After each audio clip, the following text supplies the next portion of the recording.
హరీష్ రావు మీద పోటీ చేసి ఓడిపోయిన వ్యక్తి ఎవరు కూడా మీ సిద్దిపేట నియోజకవర్గంలో లేరు. హరీష్ రావును పదే పదే భూతద్దంలో పెట్టి పెద్ద ఫిగర్ హరీష్ రావు అని ఎందుకు చూపిస్తారో నాకు అర్థం కావట్లేదు.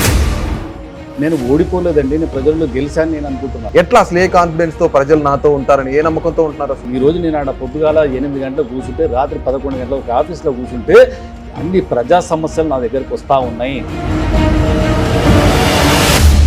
కేసీఆర్ హయాంలోనే హరీష్ రావు ద్వారా సిద్దిపేటలో డెవలప్మెంట్ అనేది అద్భుతంగా జరిగింది.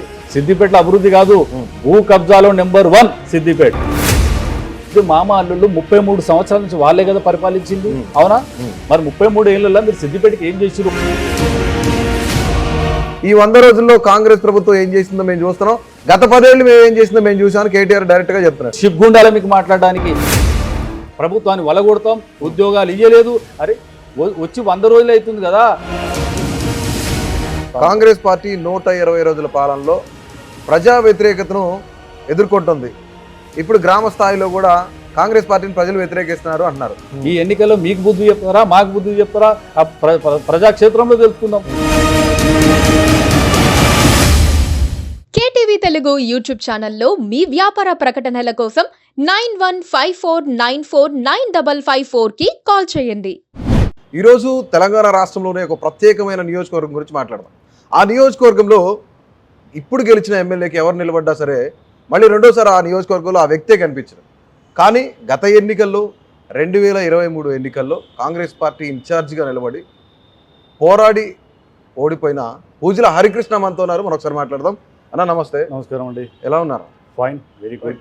అసలు ఓవరాల్గా కాన్స్టెన్సీ మొత్తంలో ఇప్పటి వరకు తెలంగాణ రాష్ట్ర చరిత్రలో చూసుకుంటే హరీష్ రావు మీద పోటీ చేసి ఓడిపోయిన వ్యక్తి ఎవరు కూడా మీ సిద్దిపేట నియోజకవర్గంలో లేరు. ఎందు నిమిత్తం ఇంకా మీరు ఓడిపోయిన తర్వాత కూడాను కంటిన్యూ చేస్తున్నారు? మీరు హరీష్ రావును పదే పదే భూతద్దంలో పెట్టి పెద్ద ఫిగర్ హరీష్ రావు అని ఎందుకు చూపిస్తారో నాకు అర్థం కావట్లేదు. నేను గత ఇంటర్వ్యూలో కూడా చెప్పాను, నేను హరీష్ రావు అనే వ్యక్తిని నేను ఒక ప్రత్యర్థిగా మాత్రమే ఇన్ని రోజులు, ఆయన టీఆర్ఎస్ పార్టీ, నేను కాంగ్రెస్ పార్టీ, నేను ఆ ప్రత్యర్థి వరకే నేను చూశాను. మీరు మీ మీడియా మిత్రులు పదే పదే హరీష్ రావు గారిని ఒక పెద్ద భూతత్వంగా నా దృష్టిలో అట్లాంటిది ఏం లేదు. ఓకే, ప్రజలు మీరు నన్ను ఏమంటారు, ఓడిపోయినా సరే మీరు ఇంకా ప్రజలలో ఎందుకు ఉన్నారు అని మీరు అంటున్నారు. నేను ఓడిపోలేదండి, నేను ప్రజల్లో గెలిచాను నేను అనుకుంటున్నాను. ఎందుకు అడగని నేను చెప్తాను.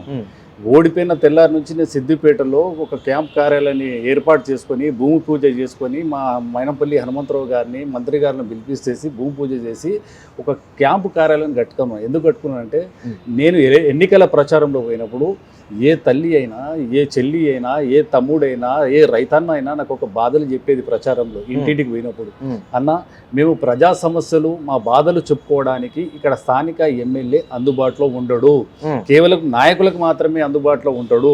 ఆడేనో ఫిలిం నగర్లో ఏదో గుట్టలలో ఉంటాడట, మాకు తెలియదు. సిద్దిపేటకు వస్తే ఒక 20 కార్లు వేసుకొని క్యూ అని పోతాడు తప్ప ప్రజలకు అందుబాటులో ఉండడు. ఏంటన్నా చెప్పుకుందామంటే మాకు బాధలు చెప్పుకుందామంటే అధికారులు కానీ వాళ్ళు కానీ మమ్మల్ని దగ్గర కూడా రానియరు. ఇవన్నీ నేను విన్నా చెవులారా. ఆ బాధలు విన్నాక నేను ఓడిపోయిన తెల్లారైన క్యాంప్ ఆఫీస్ కట్టి ఈరోజు నేను ఆడ పొద్దుగాల 8 గంటలకు కూర్చుంటే రాత్రి 11 గంటలకు ఆఫీస్లో కూర్చుంటే అన్ని ప్రజా సమస్యలు నా దగ్గరకు వస్తూ ఉన్నాయి. ప్రజా సమస్యలు తీర్చే విధానంలో నేను ప్రయత్నం చేస్తున్నా. అది నా గెలుపు అని నేను అనుకుంటున్నాను. బట్ అన్న, మీరు హరీష్ రావు ఆర్థికంగా చాలా బలవంతుడు. ఆర్థికంగా మీరు కొంత బలహీనంగా ఉన్నా సరే ఎట్లా అసలు ఏ కాన్ఫిడెన్స్తో ప్రజలు నాతో ఉంటారని, ఏ నమ్మకంతో ఉంటున్నారు అసలు? ఒకటండి, నేను గత 1995 నుంచి నేను స్టూడెంట్ ఆర్గనైజేషన్లో NSUలో పనిచేసిన గురించి ఎన్నో విద్యార్థి సమస్యల మీద పోరాటాలు చేసిన. అప్పుడు కూడా గత ప్రభుత్వం, నేను విద్యార్థి పోరాటంలో ఉన్నప్పుడు ప్రతిపక్ష పార్టీలో ఉన్నప్పుడు కూడా, అప్పుడు టీడీపీ ప్రభుత్వం ఉన్నప్పుడు కూడా నేను ప్రజా పోరాటాలు, విద్యార్థుల సమస్యలు, బస్ పాస్ల గురించి, బస్ ఫీజులో వాళ్ళ ఫీజు స్కాలర్షిప్ల గురించి, కాలేజీలలో సీట్లు దొరకకపోయినా ఏ సమస్య ఉన్నా నేను అప్పుడు కూడా ఎన్నో లాఠీలకు తూటాలకు భయపడకుండా నేను సమస్యలు నిలబడి ముందుకు వచ్చిన. అదే నేను ఎజెండాగా తీసుకొని నేను గట్టిగా సిద్దిపేటలో నేను నిలబడ్డాను. ఎన్నటికైనా ఒక రోజు నాకు అవకాశం వస్తుంది, ప్రజలకు నేను సేవ చేసే భాగ్యం ఉంటుందని చెప్పి నేను అనుకొని ఆ లక్ష్యంతో పనిచేస్తే ఈరోజు నాకు రేవంత్ రెడ్డి గారి నాయకత్వంలో, రాహుల్ గాంధీ గారి నాయకత్వంలో నా పనిని నా గుర్తుపట్టి మొన్న నాకు టికెట్ ఇవ్వడం జరిగింది. మొన్న కూడా మీరు ఎన్నికలు చూసిరు. ఫస్ట్ టైం హరీష్ రావు గారు సిద్దిపేటలో ఓటుకు నోటు ఇచ్చి ప్రచారం చేసింది. ఫస్ట్ టైం నిజమేనా? ఇది ప్రూవ్ చేయగలుగుతారా మీరు? మీరు ఎవరినైనా అడగండి. ఇప్పుడు మా మీడియా స్టూడియో నుంచి వెళ్దాం. కానీ మేము డబ్బులు పంచాల్సిన అవసరం లేదు. మీడియా స్టూడియో ఇక్కడ నుంచే నేను ఎవరినైతే ప్రిపేర్ చేయ సిద్దిపేటలో మీరు నాతో పాటు రండి. ఏ ఊరికైనా పోదాం. ఏ ఊర్లో వంచిరో కూడా నేను చూపిస్తా. నేను దూరం నిలబడతా. ఆ ఇంటికి పోయి మీకు ఈ కాంగ్రెస్ వాళ్ళు పైసలు వంచిర్రా, టీఆర్ఎస్ వాళ్ళు పైసలు వంచిర్రా మీరే అడుగుర్రి. వాళ్ళు ఏం సమాధానం చెప్తారో మీరు వినండి. విన్న తర్వాత మీకే నిజాలు తెలుస్తాయి. స్వయంగా వాళ్ళ సతీమణి కూడా వచ్చి ఇలా నేను నిలబడితే నా మీద నన్ను ఓడగొట్టడానికి ఊరూరు తిరిగిన సంఘటన కూడా మీరు ఛానళ్లలో చూసింటారు. ఎందుకు అంత భయం ఒక విద్యార్థి నాయకునిగా వచ్చిన నన్ను ఓడగొట్టడానికి? మీరు అంత వైబ్రేషన్ ఎందుకు అయ్యారు అని నేను అంటా ఉన్నా. మీరు అన్నారు హరీష్ రావుకు ప్రజాబలం ధనబలం బాగుందని. ఆ ధనబలం గురించి నేను మాట్లాడబోతున్నాను ఈ స్టూడియోలో. ఒకప్పుడు హరీష్ రావుకు తొడుకుందామంటే లబ్బర్ చెప్పులు లేవు. ఇలా లక్షల కోట్ల రూపాయలకు నీకు ఎక్కడికి వెళ్ళి వచ్చినారా నాయన నేను అడుగుతున్నా హరీష్ రావు. కానీ అసలు మాకు ఆస్తులు లేవని చెప్తాడు. అరే ఆస్తులు లేదు. ఇంతకుముందు మీరు అడిగిరు క్వశ్చన్, ఇంతకుముందు మీరు ఏం అడిగిర్రు? హరీష్ రావుకు ఇంత ధనబలం ఆయన చెప్పడం ఇంతకుముందు మీరే అన్నారు హరీష్ రావుకు ఇంత ధనబలం ఉంది, మీరు ఆర్థికంగా లేరు, లేనప్పటికీ కూడా మీరు హరీష్ రావుని ఏ విధంగా తట్టుకుంటారని మీరు అడిగారు కదా. Okay fine. మరి నేను కూడా అదే అంటున్నా. ఒకప్పుడు నువ్వు సిద్దిపేటకు వచ్చినప్పుడు నీకు లబ్బర్ చెప్పులు వేసుకుందామంటే లబ్బర్ చెప్పులు గతి లేని వ్యక్తి ఇలా లక్షల కోట్ల రూపాయలకు నువ్వు ఎక్కడికి వెళ్ళి వచ్చినావు? దీని మీద మా ప్రభుత్వం ఖచ్చితంగా నిజాలు తెలుసబోతా ఉంది. నీ మీద కూడా కొన్ని రోజులు ఎంక్వైరీ జరగబోతా ఉంది. ఇక మీరు అతి త్వరలో చూడబోతా ఉంటారు హరీష్ రావు గారి నిజ రూపం ఏందో ప్రజలకు నెరవేరుస్తారు. ఇప్పుడు విచారణ జరుగుతుందా లేదంటే ఆయన మీద కేసు పెడతారు ఏంటి పక్కన పెడితే, హరీష్ రావు అనే వ్యక్తి రానున్న రోజుల్లో మరొక 6 నెలల్లోనో సంవత్సరంలోనో కాంగ్రెస్ పార్టీలో చేరబోతున్నారని టాక్ నడుస్తుంది, లేదంటే బీజేపీలో చేరతానని. ఇక ఆయన ఎటు చేరుతాడు అనేది రేపు కాలం మీద నిర్ణయిస్తుంది. ఎందుకు చేరుతాడు అనేది మీరు మీ క్వశ్చన్కి జవాబు ఇస్తారు. నిజంగా నువ్వు నిజాయితీ పరుడు అయితే పార్టీ మారే ఆలోచన నీకు ఎందుకు వస్తుంది? పార్టీ మారే ఆలోచన నీకు ఎందుకు వస్తుంది అంటే నీ ఉనికిని కాపాడుకోవడానికి, నీ అక్రమ ఆస్తులు కాపాడుకోవడానికి, నీ మీద ఏ కేసులు రాకుండా ఒక అడ్డుగోడలా ఉండడానికి నీకు ఒక సపోర్ట్ అవసరము. నీ కేంద్ర సపోర్ట్ గురించి నువ్వు చూస్తున్నావు. మా కాంగ్రెస్ పార్టీలు రాణిస్తలేరు. ఎందుకంటే మా కాంగ్రెస్ పార్టీ రేవంత్ రెడ్డి గారు పదే చెప్తా ఉన్నారు, నెక్స్ట్ హరీష్ రావు నీ అక్రమాలు బయట పెడతాం. నేను కూడా గత సంవత్సరం నా ఇంటర్వ్యూలు తీయండి చూపిస్తాను. నేను ఏ ఇంటర్వ్యూలో కూడా అదే పాట చెప్పినా. నేను ఎన్నికల ముందు చెప్పినా ఇప్పుడు చెప్పినా హరీష్ రావు అక్రమాలను బయట పెడతా అని చెప్పినా. ఒక్కొక్కటి బయట పెడతా. సిద్దిపేటలో కూడా ఎన్నో అక్రమాలు చేసిర్రు. వాళ్ళకు సంబంధించిన టీఆర్ఎస్ పార్టీ నాయకులు ఎక్కడ పడితే అక్కడ భూ కబ్జాలు, ఎక్కడ పడితే అక్కడ. ఈ రోజు నా క్యాంప్ ఆఫీస్ లో కూర్చుంటే నేను పొద్దుగాల నుంచి ప్రజా సమస్యలు ఎన్ని వస్తాయో అంతకు మించి డబుల్ భూ అన్న పలానా టీఆర్ఎస్ నాయకుడు వచ్చి మాకు భూ కబ్జా చేసిండు, ఖాళీ జాగ పడితే అడ్డరు ప్లేట్లు వేసిండు, దాని పేరు మార్పించుకున్నాడు, రాత్రి ఆ అధికారులను చెప్పినట్టు వినిపించుకున్న భూములు అక్రమాలు చేసిండు. ఇలా సిద్దిపేట పరిసర ప్రాంతాల్లో ఎక్కడ చూసినా భూ కబ్జాలు. రైతన్నకు మేలు చేస్తా అని చెప్పి ప్రలోభాలు పలుకుతాడు హరీష్ రావు. కానీ రైతన్న భూములు గుంజుకున్న వ్యక్తి గొప్ప నాయకుడు అంటే హరీష్ రావు. 3 పంటలు అంటే రైతన్న భూములను గుంజుకొని ఈ రోజు రైతులను కూలీలుగా మార్చిండు హరీష్ రావు సిద్దిపేటలో.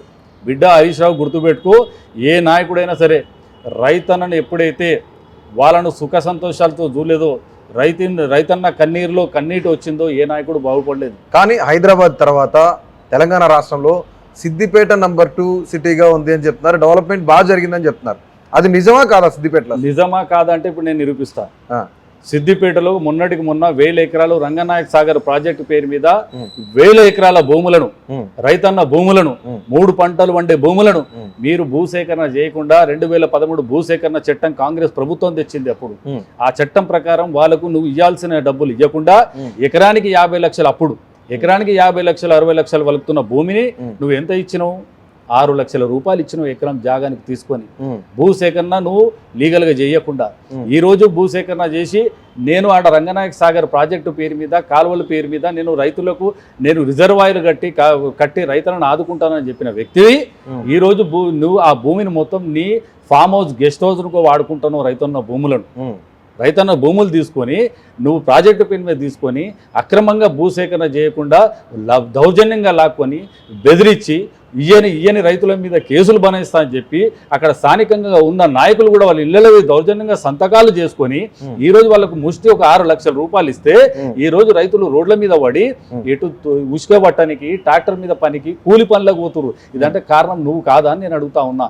ఈ రోజు రంగనాయక సాగర్ ప్రాజెక్టుల 1000 కోట్ల అక్రమాలు జరిగినాయి ప్రాజెక్టుల పేరు మీద. అప్పుడు నువ్వు నీటిపారుదల శాఖ మంత్రిగా ఉన్నప్పుడు నీ మామ నీ మామ దృష్టిలో నువ్వు మెచ్చు పొందడానికి నువ్వు నీటిపారుదల శాఖ కాలుష్యం ప్రాజెక్ట్ అని చెప్పి రంగనాయక్ ప్రాజెక్ట్ అని చెప్పి 1000 కోట్ల అక్రమాలు చేసినావు. ఆ అక్రమాలు ఇయ్యాల నువ్వు ఆ భూములను నువ్వు రిజర్వాయర్కు వాడుకోకుండా సుడాకు కూడా నువ్వు రిజర్వాయర్ చిన్న కోడరు అభివృద్ధి అని మీరు యూట్యూబ్లలో చూస్తుంటారు మొత్తం రంగనాయక్ సాగర్ అభివృద్ధి అని చెప్పేసి. రంగనాయక్ సాగర్ అభివృద్ధి మేము ప్రాజెక్టులను అడ్డుకోవట్లేదండి, అభివృద్ధిని మేము అడ్డుకోవట్లేదండి. అభివృద్ధి అవసరమే. అభివృద్ధి ఎంతవరకు అవసరము అని అంటే ప్రజలను ఇబ్బంది పెట్టకుండా జరిగే అభివృద్ధి మనకు అభివృద్ధి. ఎప్పుడైతే మనిషి సుఖశాంతాలు శాతం ఉంటో అది అభివృద్ధి అనుకుంటా. సిద్దిపేటలో చూడడానికి బంగారు పల్లెం ఉంది, ఆ బంగారు పల్లెంలో తినడానికి తిండి మాత్రం లేదు. ఇదే అభివృద్ధి అని నేను అడుగుతా ఉన్నా మీ స్టూడియో ద్వారా. ఇవాళ నువ్వు రంగనాయక సాగర్ ప్రాజెక్టు నువ్వు భూములు తీసుకొని రైతుల భూములు తీసుకొని నువ్వు చూడకి ఎట్లా కట్టి పెట్టినావు. మేము అదే ఆర్టీఏ వేసినాం కలెక్టర్ ఆఫీస్లో. ఆర్టీఏ వారం కింద ఆర్టీఏ వేస్తే ఆర్టీఏలు ఏమని వచ్చింది, ఈ భూములన్నీ రైతన్నలు మేము ప్రాజెక్టులకి కట్టు పెట్టడం జరిగింది. నువ్వు ప్రాజెక్టులకు ఇచ్చిన తర్వాత నీకు చూడకు ఎట్లా అనుమతి ఇచ్చినావు. ఇలా ఓటర్లు కడుతురాడా ఏది రైతన్న భూముల పేరు మీద గుంజుకొని నువ్వు ఓటర్లకు ఎట్లా పర్మిషన్ ఇచ్చినావు. ఆడ నీ ఫామ్ హౌస్ ఎట్లా నిర్మాణం చేస్తున్నావు రైతుల భూముల మీద. అంటే నీ వ్యక్తిగత ఎజెండాను తీసుకొని ముందుకు పోతా ఉన్నావు. సిద్దిపేటలో అభివృద్ధి కాదు, భూ కబ్జాలో నెంబర్ 1 సిద్దిపేట.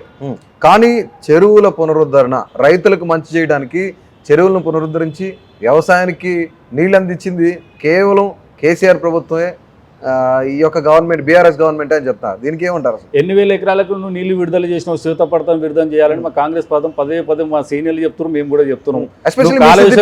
సిద్దిపేటలో ఫేమస్ చెరువు ఉంది, దాన్ని కూడా పునరుద్ధరించింది. ఒక్కటి మంచి క్వశ్చన్ వేసిరు మీరు. సిద్దిపేటలో ఫేమస్ చెరువు కొమ్మటి చెరువు అని ఉన్నది. మా పొలానికి ఆనుకునే ఉంటది. మా చుట్టుపక్కల రైతన్నలందరూ ఎంతో బాధపడ్డారు. పట్టా భూములు కొమ్మటి చెరువు, అది కూడా ఇప్పుడు రంగనాయక్ సాగర్ ఎన్ని అక్రమాలు జరిగినాయో అతి త్వరలో కొమ్మటి చెరువు మీద అక్రమాలు కూడా నేను బయట పెడతా ఉన్నా.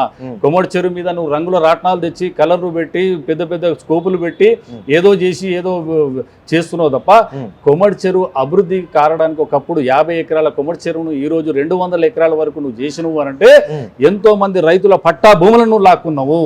నీకు తోచిన విధంగా సర్వే నంబర్లు మార్చినవు. దాన్ని కొంతమంది టీఆర్ఎస్ పార్టీ నాయకుల భూములుంటే వాళ్ళకు ఒక విధంగా డిజైన్ ఇచ్చినవు, రైతన్నలకు ఒక విధంగా డిజైన్ ఇచ్చి వాళ్ళ భూములను అక్రమంగా లాక్కున్నావు. నేను ఛాలెంజ్ చేసి చెప్తున్నా మీ స్టూడియో ద్వారా, ఏ రైతంగా భూమిని లాక్కున్నావో ఇప్పటి కూడా వాళ్ళకి నష్టపరిహారం కట్టేయలేదు. భూసేకరణ చేయకుండా నువ్వు ఎట్లా కొమ్మటి చెరువు అభివృద్ధి కార్యక్రమాలు చేసినావు. మేము హైకోర్టుకు పోవడం జరిగింది, హైకోర్టు ద్వారా స్టే తేవడం జరిగింది. హైకోర్టు కూడా స్టే తెచ్చింది. కొమ్మటి చెరువులో అక్రమాలు జరిగినాయని స్టే ఇప్పటికి పని ఆపిన మేము ఒక పక్క. కొమ్మటి చెరువులో ఎన్ని నిధులు ఖర్చు పెట్టినావు, ఎంతమంది రైతులను భూములు తీసుకున్నావు, ఎన్ని భూములు తీసుకున్నావు అంటే అప్పుడు నీ ప్రభుత్వాన్ని అండగా పెట్టుకొని అధికారులను అండగా పెట్టుకొని నీకు ఇష్టం వచ్చినట్టు సర్వేలు చేపించి నీకు ఇష్టం వచ్చినట్టు డిజైన్లు చేపించి కొమ్మటి చెరువును ఈరోజు నువ్వు అభివృద్ధి అని ప్రజలకు యూట్యూబ్ల ద్వారా పిక్చర్ల ద్వారా చూపిస్తా ఉన్నావు. అలా లక్షల కోట్ల కుంభకోణం కొమ్మటి చెరువులో జరిగింది, రంగనాయక్ ప్రాజెక్టులో కూడా జరిగింది.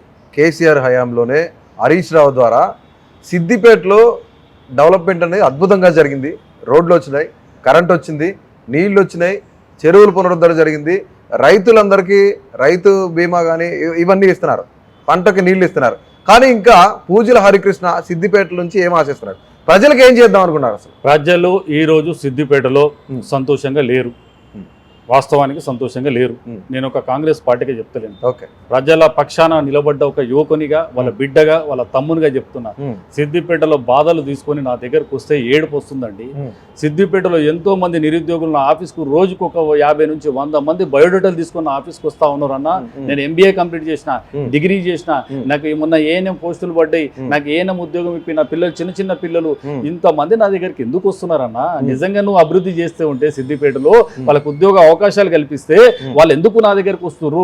మా ప్రభుత్వం వచ్చి 100 రోజులే అయింది కదా, 100 రోజులలో ఈ రోజు ప్రజలు నా ఆఫీస్కి వచ్చి ఉద్యోగాలు పెట్టిమని, నా భూములు కబ్జాలు అయినాయని, నా కుటుంబం సరిగా లేదని, నాకు పింఛన్లు వస్తలేవని, నాకు ఇల్లులు లేవని నా దగ్గరికి ఎందుకు వస్తున్నారు? సిద్దిపేట అభివృద్ధి అంటారు. సిద్దిపేట అభివృద్ధి మామ అల్లుళ్ళు 33 సంవత్సరాల నుంచి వాళ్ళే కదా పరిపాలించింది, అవునా? మరి 33 ఏళ్ళలో మీరు సిద్దిపేటకి ఏం చేసిరు? ఒక్క ఇండస్ట్రీ తీసుకొచ్చిరా? సిద్దిపేటకు 4 దిక్కులు ఉన్నాయి. Okay. 4 దిక్కులా ఒక పెద్ద ఇండస్ట్రీ తీసుకొచ్చి సిద్దిపేటలో ఉన్న నిరుద్యోగ సమస్య మీద మీరు ఎందుకు ముందడిగేయలేదని నేను అడుగుతా ఉన్నా హరీష్ రావును సూటిగా. ఈ రోజు మీరు 4 ఇండస్ట్రీలు పెద్దవి తీసుకొని వస్తే సిద్దిపేటలో ఉన్న నిరుద్యోగ సమస్య పోయేది కదా. ఈ రోజు సొంత ఊర్లో వాడు పొద్దున్న లేచి టిఫిన్ బాక్స్ పట్టుకొని ఆ జీతం 10,000 15,000 పని చేసుకుంటే ఈరోజు సిద్దిపేటలో నిరుద్యోగ సమస్య పోయేది. కానీ ఈరోజు సిద్దిపేటలో నిరుద్యోగ సమస్య వల్ల ఈరోజు యువత అంతా పాడైపోతా ఉన్నారు, వేరే అలవాట్లకు వాళ్ళు పోతా ఉన్నారు. ఆడ గంజాయి వ్యవస్థ కూడా వేరే వ్యవస్థ కూడా మత్తు పదార్థాల వ్యవస్థ కూడా సిద్దిపేటలో విచ్చలవిడిగా కొనసాగుతుంది. చెప్తారు కేటీఆర్ 10 లక్షల మందికి ఉద్యోగాలు పైన ఇప్పించాం మేము, మా ద్వారా ఐటీ కంపెనీలు వచ్చాయి, ఇండస్ట్రీస్ వచ్చాయి, అనేక మంది యువత తెలంగాణలో బాగుపడ్డారని చెప్తున్నారు. ఈ 100 రోజుల్లో కాంగ్రెస్ ప్రభుత్వం ఏం చేసిందో మేము చూస్తున్నాం, గత 10 ఏళ్ళు మేము ఏం చేసిందో మేము చూసామని కేటీఆర్ డైరెక్ట్ గా చెప్తున్నారు. ఏం చెప్తారు నిజంగానే? 100 రోజులలో మేము ఎన్ని ఉద్యోగాలు ఇచ్చినామో మీరే చూసారు. 100 రోజులలో మా ముఖ్యమంత్రి గారు మాట ఇస్తే మాట నిలబెట్టుకునే పార్టీ కాంగ్రెస్ పార్టీ. కాంగ్రెస్ ప్రభుత్వం అప్పుడు ఇంద్రమ్మ జమానా నుంచి ఇప్పటి వరకు కాంగ్రెస్ పార్టీ ఎప్పుడు యూటర్న్ చేసుకోలేదు. అప్పుడు మీరు గతంలో వైఎస్ రాజశేఖర రెడ్డి ముఖ్యమంత్రిగా ఉన్నప్పుడు ఎన్నికల ప్రచారంలో ప్రజా సంకల్ప యాత్రలో కూడా ఎన్నో వాగ్దానాలు చేసి ఉద్యోగ నోటిఫికేషన్లు ఇచ్చిన గత 9 సంవత్సరాల పరిపాలనలో ఎప్పుడన్నా ఒక్క నోటిఫికేషన్ ఇచ్చి పూర్తి చేసిందా అని నేను అడుగుతా ఉన్నా. అవి పేపర్లు ఎన్నికల ముందు పేపర్లుగానే ఉండిపోయినాయి తప్ప అవి డస్ట్ బిల్లకే పరిమితమైనవి తప్ప ఎప్పుడు కూడా. ఈ రోజు ఉస్మానియా యూనివర్సిటీ పోదాం రండి మీ స్టూడియో ద్వారా. ఎంతో మంది విద్యార్థులు చెట్ల కింద కష్టపడి చదువుకుంటే ఈ రోజు వాళ్ళ ఏజులు కూడా ఏజులు మీద పడి ఉద్యోగాలు లేక నోటిఫికేషన్ లేక ఊర్లో పోదామంటే మళ్ళీ ఏ ముఖం పెట్టుకొని ఊర్లో పోదామని చెప్పి ఎంతో మంది విద్యార్థులు ఆత్మహత్యలు చేసుకునే పరిస్థితి వచ్చింది. మీ ప్రభుత్వమే కదా 9 సంవత్సరాల పరిపాలనలో ఎంతో మంది విద్యార్థులు ఉద్యోగాలు లేక ఆత్మహత్యలు చేసుకుని పురుగుల మంది తాగి చచ్చిపోయారు కదా. ఏ ఒక్క కుటుంబాన్ని మీరు ఆదుకున్నారా? ఈ రోజు సిగ్గుండాలి మీకు మాట్లాడడానికి. వచ్చిన 100 రోజుల్లోనే ప్రభుత్వాన్ని వలగొడతాం, ఉద్యోగాలు ఇయ్యలేదు. అరే వచ్చి 100 రోజులు అవుతుంది కదా, అంటే మీ పవర్ పోతే 100 రోజులు కాదు కదా, ఒక్క రోజు ఉండలేకపోతురా మీరు? ఈ అధికారం లేకుండా మీకు ప్రజాక్షేత్రంలో మేము 9 సంవత్సరాలు మీ పాలనలో ఉండి ఎంతో ఓపిక ప్రజలకు మేము అండగా నిలబడే మాకు ప్రజలు ఇచ్చిన గౌరవాన్ని మేము స్వీకరించినాం కదా. ప్రజలు ఇచ్చినే కదా మా ఈ అధికారాన్ని, మేము ప్రజల నుంచి లాక్కోలేదు కదా. ప్రజలు ఇచ్చిన తీర్పు వల్లనే కదా మేము అధికారంలోకి వచ్చింది. కానీ మీకు అంతా ఉలికి ఎందుకు? వచ్చి 100-120 రోజులు అవుతున్నప్పుడు అప్పుడే మా మీద బురద జల్లే ప్రయత్నం ఎందుకు చేస్తున్నావు? ఒకసారి సిగ్గులేక హరీష్ రావు మాట్లాడుతూ ఉంటాడు, నేను గవర్నమెంట్ వడగొడతా అని. అరే నైనా, నువ్వు గవర్నమెంట్ వడగొట్టే రోజుల తర్వాత ఫస్ట్ నీ కుటుంబాన్ని నువ్వు నిలబెట్టుకో. అతి త్వరలో నిన్ను కూడా సంఖ్యలో చేసే రోజులు దగ్గరగా ఉన్నాయి. మా ముఖ్యమంత్రి రేవంత్ రెడ్డి గారు ఒకటే సంకల్పంతో ఉన్నాడు. గత ప్రభుత్వం 9 సంవత్సరాల హయాంలో ఎవరైతే అవినీతికి పాల్పడ్డారో ఆ అవినీతికి సంఖ్యలు వేసే కార్యక్రమం ఖచ్చితంగా అధికారులు వాళ్ళ పని వాళ్ళు చేసుకుంటూ పోతారు. కాంగ్రెస్ పార్టీ 120 రోజుల పాలనలో ప్రజా వ్యతిరేకతను ఎదుర్కొంటుంది. ఇప్పుడు గ్రామ స్థాయిలో కూడా కాంగ్రెస్ పార్టీని ప్రజలు వ్యతిరేకిస్తున్నారు అంటున్నారు. దీనికి ఏమంటారు మీరు? ఎవరంటారు? అది బీజేపీ నాయకులు అంటున్నారు, నాయకులు అంటారా, ప్రజల్లో కూడా కొంత ప్రజల నుంచి ఎక్కడికి వెళ్ళి వచ్చి కొంతమేర కరెంట్ కట్ అవుతుందని చెప్పేసి, కొంత నీళ్లు లేవని చెప్పేసి. ఒకటండి, ఇది ముమ్మాటిగా వాస్తవం కాదు. మీరు ప్రజల దగ్గరికి రండి, ఇలా సంతోషంగా ఉన్నారు ప్రజలు. ఏదైతే మేము ఎన్నికల ప్రచారంలో 6 గ్యారంటీలు అమలు చేస్తామని చెప్పినామో 6 గ్యారంటీలను ముఖ్యమంత్రి రేవంత్ రెడ్డి గారు అధికారంలోకి వచ్చిన వెంటనే మేము ఎల్బీ స్టేడియంలో ప్రమాణ స్వీకారం రోజు మొదటి సంతకంతోనే 2 అమలు చేసింది. ఏమని? ఉచిత బస్సు సౌకర్యం మహిళలకు ఇచ్చింది. ఈరోజు మహిళలు సంతోషంగా ఉన్నారు. ఎక్కడ బస్సులో ప్రయాణం చేసినా పాపం వాళ్ళకు అప్పుడు ఆటో ఎక్కడ రవాణా వ్యవస్థ మనం అప్పుడు ఆ ప్రభుత్వంలో ఏమైందంటే సంపాదన మాత్రం లేకపోయేది, రవాణా ఖర్చులు చాలాగా ఉండేది. మహిళలు కూడా ఈరోజు ఇంట్లో హస్బెండ్ ఏ విధంగా పనిచేస్తున్నాడో, కొడుకు ఏ విధంగా పనిచేస్తున్నాడో, మహిళ కూడా ఇంకొక దగ్గరికి పోయి పనిచేసుకునే పరిస్థితి ఉండేది. అప్పుడే కుటుంబం సక్రమంగా అంతో ఇంతో నడిచేది. ఆ దశలో ఈ రోజు మహిళ గడప దాటి బయట పోవాలన్నా రవాణా ట్రాన్స్పోర్టేషన్ చాలా ఉండే, మీరు తెలుసు. కనీసం ఉప్పల్ నుంచి గీడికి రావాలన్నా, మా పల్లెటూరులో గాడికి పోవాలన్నా ఆటోలలో 20 రూపాయలు 30 రూపాయలు అప్ అండ్ డౌన్ వచ్చేస్తే 100 రూపాయలు లేని వాళ్ళు రాలేదు. ఆ దృష్టి పెట్టుకొని మహిళలు కూడా ఆర్థికంగా ముందుకు ఎదగాలి, వాళ్ళు కూడా కుటుంబంలో భాగస్వాములు కావాలి, వాళ్ళ కుటుంబ ఎదుగుదలకు మహిళలు కూడా ముందు ప్రపంచ రంగాల్లో అన్ని రంగాల్లో ముందుండాలి, వాళ్ళు కూడా పోటీతత్వంలో ముందుండాలనే ఉద్దేశంలో రవాణా వ్యవస్థలో కూడా వాళ్ళకు భాగస్వామ్యం ఇచ్చి ఫ్రీ సర్వీస్ ఇచ్చింది మేము. దాన్ని కూడా మీరు ఓర్వలేక ఆటో వాళ్ళకి అన్యాయం జరుగుతుంది. ఆటో వాళ్ళకి మేము ఎక్కడన్నా అన్యాయం చేశామా? చేయలేదు కదా. వా సోదరులకు కూడా మనం తగిన న్యాయం చేయాలని మేము ప్రయత్నం చేస్తూ ఉన్నాము. ఖచ్చితంగా రేవంత్ రెడ్డి గారు క్లియర్గా ఉన్నారు. ఈరోజు ఎన్ని లక్షల మంది ఈరోజు రవాణా మీరు ఉన్నప్పుడు రవాణా వ్యవస్థ ఎంత ఉండే? ఆర్టీసీ లాభాల్లో ఉండేనా? నష్టాల్లో ఉండే, నష్టాల్లో కూరుకుపోయింది ఆర్టీసీ వ్యవస్థ. మేము వచ్చిన 30 రోజుల్లోనే ఆర్టీసీని మేము డెవలప్ చేసి ఈ రోజు నష్టాల నుంచి బయటకు తీసుకొచ్చిన ఘనత మాది. ఇంకోటి ఆరోగ్యశ్రీ ఉండే, అప్పుడు ముఖ్యమంత్రి రాజశేఖర రెడ్డి గారు ఉన్నప్పుడు ఏ పేదోడు కానీ ఒక పల్లెటూరు నుంచి ఒక బస్సు ఎక్కి ఒక తెల్ల రేషన్ కార్డును పట్టుకొని ఆరోగ్యశ్రీ కార్డును పట్టుకొని హైదరాబాద్లో ఏ పెద్ద కార్పొరేట్ ఆసుపత్రికి వచ్చినా ఉచితంగా వైద్యం అండేది. కానీ నువ్వు వచ్చిన తర్వాత ఏం చేసినావు? ఇంటింటికి సర్వేల పేరు మీద గొర్రెలు ఉన్నాయి, బర్రెలు ఉన్నాయి, బండ్లు ఉన్నాయి, నీ కొడుకేం చేస్తాడు, నీకు అల్లుడు ఏం చేస్తాడు అని చెప్పి సర్వేల పేరు మీద సర్వేలు చేసి నువ్వు అన్నింటిని కట్ చేసిన ఘనత నీదా మాదా అని అడుగుతా ఉన్నాం. ఆరోగ్యశ్రీని ప్రజలకు దూరం చేసింది నువ్వు కాదా అని అడుగుతా ఉన్నాం కేసీఆర్ని. ఈ రోజు మేము వచ్చిన తర్వాత మళ్ళీ పేదోడికి వైద్యం అందే విధంగా ప్రతి కుటుంబానికి 10 లక్షల వరకు ఆరోగ్యశ్రీ ఇంప్లిమెంటేషన్ అయ్యే విధంగా మా రేవంత్ రెడ్డి గారు తీసుకున్నారు. ఇది ప్రజా వ్యతిరేకతనా? ఇది ఈ రోజు ప్రజలు మమ్మల్ని కోరుకుంటా ఉన్నారు. మేము ఎన్నికల హామీల్లో ఇంటింటికి ఇల్లు ఇస్తామని చెప్పినాం. ఈరోజు ఎన్నికల కోడ్ వచ్చింది. ఎన్నికల కోడ్ తర్వాత ఖచ్చితంగా మహాలక్ష్మి ఇంప్లిమెంటేషన్ అవుతుంది, ఇందిరమ్మ ఇల్లులు ఇంప్లిమెంట్ అవుతూ ఉంటాయి, ఆరోగ్యశ్రీ ఇంప్లిమెంట్ అవుతుంది, పింఛన్లు ఇంప్లిమెంటేషన్ అవుతూ ఉంటాయి, ఉచిత బస్సు సౌకర్యం ఆల్రెడీ నడుస్తూ ఉంది, పింఛన్లు కూడా నడుస్తూ ఉన్నాయి. ఇంకోటి కరెంటు విషయానికి వద్దాం. కరెంటు ఎప్పుడు కట్ అవుతుంది కాంగ్రెస్ ప్రభుత్వంలో? కట్టు కావట్లేదు. ఈ రోజు మీరు చూడండి, అప్పుడు వాళ్ళు 24 గంటలు ఉచిత కరెంట్ అని చెప్పారు, అవునా కాదా? కానీ మా పెద్దలు కొమ్మటిరెడ్డి గారు, వెంకటరెడ్డి గారు ఎప్పుడైతే కరెంట్ ఆఫీస్కి పోయి మీరు 24 గంటల కరెంటు కాదు, మేము రికార్డు బుక్కులు ఎంక్వైరీ చేసి మీరు కేవలం ఇచ్చే కరెంటు 11 నుంచి 12 గంటల కరెంట్ వచ్చిందని ఒక రికార్డు తనిఖీ చేయగానే రాష్ట్రం అంతా మీరు అలర్ట్ అయిపోయి కరెంట్ ఆఫీసులలో సబ్స్టేషన్లో ఉన్న రికార్డు బుక్కులన్నీ మీరు దాచిపెట్టలేదా అని నేను అడుగుతా ఉన్నా. మేము ఏ రైతాంగానం కూడా మీ దాంట్లో కరెంట్ 24 గంటల కరెంట్ ఇవ్వలేదు. కానీ కాంగ్రెస్ ప్రభుత్వం రైతులను ఆదుకునే విధంగా 24 గంటల కరెంట్ ఇస్తామని చెప్పినాం. ఖచ్చితంగా ఇస్తాం. ఈ రోజు మీరు ప్రాజెక్టుల పేరు మీద కాళేశ్వరం ప్రాజెక్టులు కట్టి కుంగిపోయిన, అది ఎవరు కట్టిరు? కాళేశ్వరం మీ ప్రభుత్వం డిజైన్ ఇచ్చింది హరీష్ రావే కదా.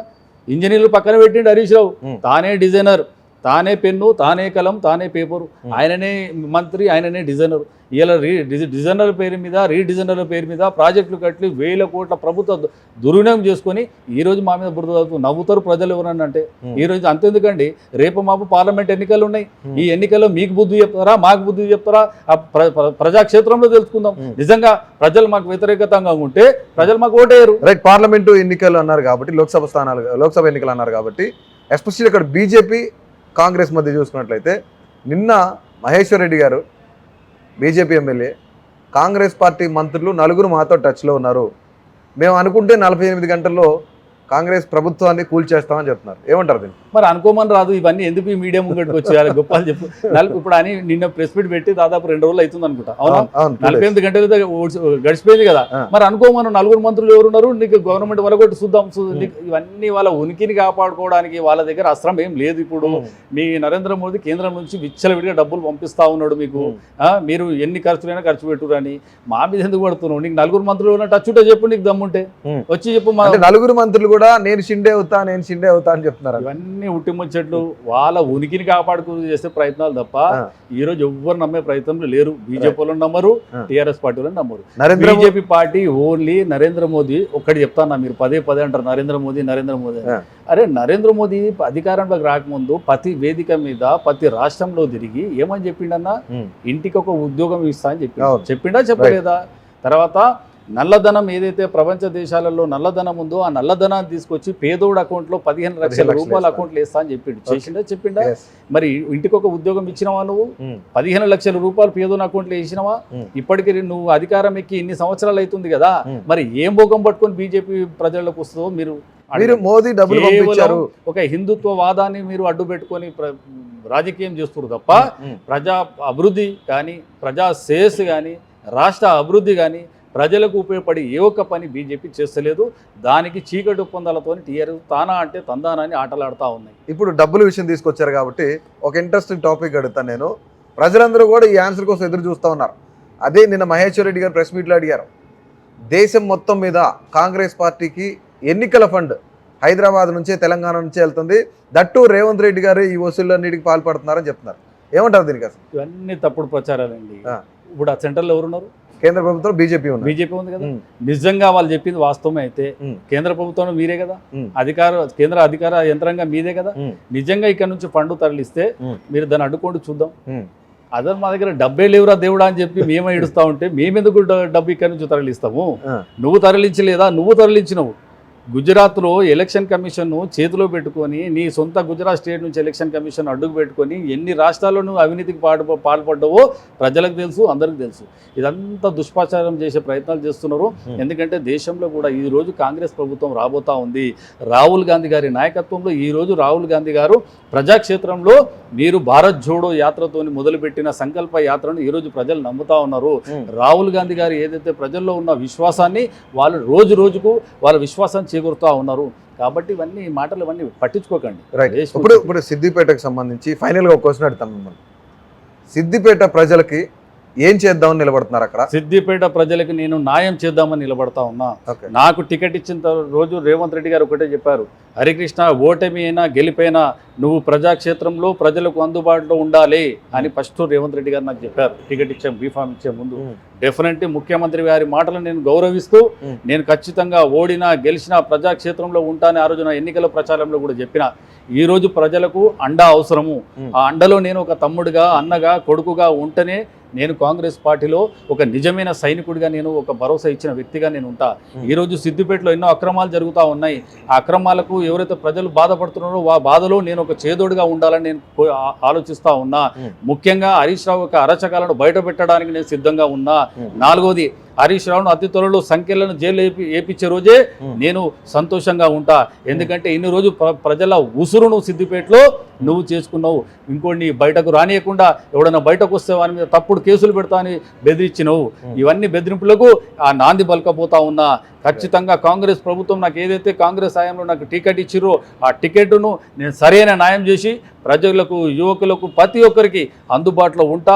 సిద్దిపేట ఎల్లవెల్లో ఉండి రోజు రోజుకు నీ ప్రాజెక్టులు ఏదైతే అక్రమాలు చేసినావో, మొన్నటి మిట్టపల్లి శివరాలలో కూడా 59 జీవో కింద ఎన్నో అక్రమాలు చేసినావు. మొన్న సిద్దిపేట టౌన్లో కూడా ఇప్పుడు నా దగ్గర ఫోన్లో చూపించేవాడిని. సిద్దిపేట టౌన్లో కూడా ఒక టీఆర్ఎస్ పార్టీ నాయకులు ఎకరం జాగా కబ్జా పెడితే నా దగ్గరికి ఎంతోమంది డాక్యుమెంట్ తీసుకొని, ఒరిజినల్ డాక్యుమెంట్ తీసుకొని నా దగ్గరికి వచ్చారు. అన్న, ఒక టీఆర్ఎస్ పార్టీ కౌన్సిలర్ నా జాగాను కబ్జా పెట్టిండు, ఎకరం జాగా పెట్టి చుట్టూ పలకలేసి గేటు పెట్టి సీసీ కెమెరాలు పెట్టి గుండాలను పెట్టి మమ్మల్ని అక్కడికి రానియకుండా చేస్తుండన్నా అని చెప్పి నా దగ్గరకు వస్తే నేను డెఫినెట్లీ అదే అధికారుల దృష్టికి తీసుకుపోవడం జరిగింది. ఇవన్నీ అక్రమాలకు నేను ఒక నిజాయితీగా పోరాడి ప్రజలకు అందుబాటులో ఉండమే నా లక్ష్యంగా నేను సిద్దిపేటలో పనిచేస్తాను. చివరి పాయింట్ అడుగుతున్నాను మళ్ళీ. ప్రధానంగా 3 ప్రధాన పార్టీలు, బీఆర్ఎస్ కానివ్వండి, కాంగ్రెస్ కానివ్వండి, అటుపక్క బీజేపీ కానివ్వండి. బీఆర్ఎస్ డబుల్ డిజిట్ అని చెప్తుంది, కాంగ్రెస్ పార్టీ 14 నుంచి 16 స్థానాలని చెప్తుంది. అట్లాగే 12 స్థానాలు మేమే గెలుస్తామని చెప్పేసి మన అమిత్ షా కూడా చెప్పిన పరిస్థితి. ఏంటి పరిస్థితి? కాంగ్రెస్ పార్టీ ఎన్ని సీట్లు గెలవబోతుంది?